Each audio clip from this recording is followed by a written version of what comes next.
8 women from 8 different walks of life. 8 women who stood for the working people. 8 women who acknowledge what it is to be a woman in government. 8 women who became friends, who became sisters, who stayed united. 8 women who brought awareness to other women, because empowered women empower women. And when women are empowered, our communities cannot fail.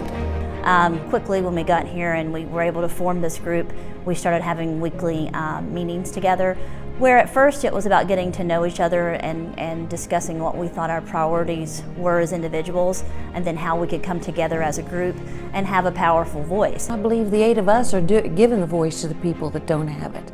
And we remember that it's not big corporations, it's not out-of-state interest, it's the people that elected us to represent them. That's why we're here. It's felt like a constant battle. Like, we really did come in swinging to try to really make change here in the People's Capital. If I could bottle it up and give folks that energy every day, I absolutely would. It was one of my proudest moments. It felt so good to see the people of West Virginia really engage and speak out for what was best for not just themselves, but their communities as a whole. Children have always been a really big issue for me, obviously as a mother and grandmother. And I was really worried about the education process in West Virginia, so that was one of my main reasons for running.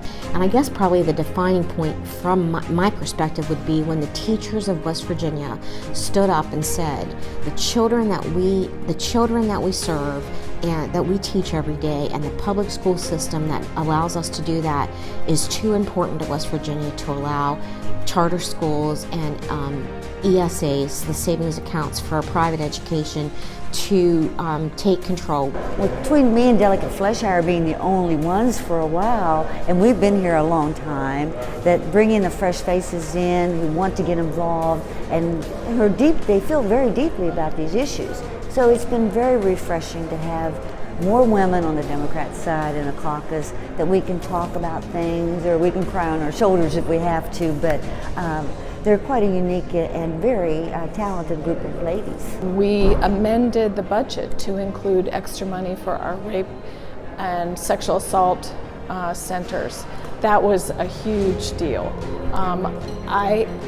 It is very rare to see the budget amended, and the women the Democratic women did that. The 8 of us would definitely like to share our experiences and our challenges and what we've done that's been successful.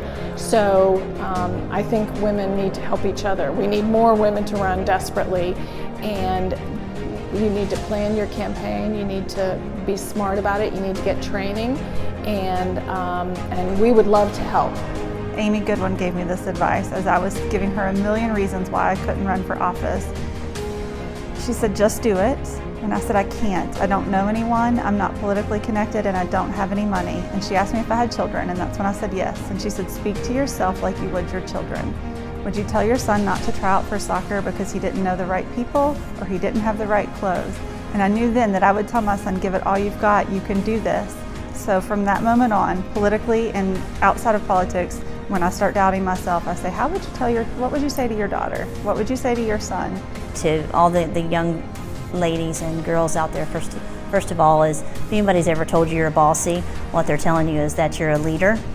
And that means that all it takes is your confidence to believe in yourself to make a difference in your community. There were strong, united voices that came into this house this year and decided to make a real concerted change. And I'm loving every minute of it.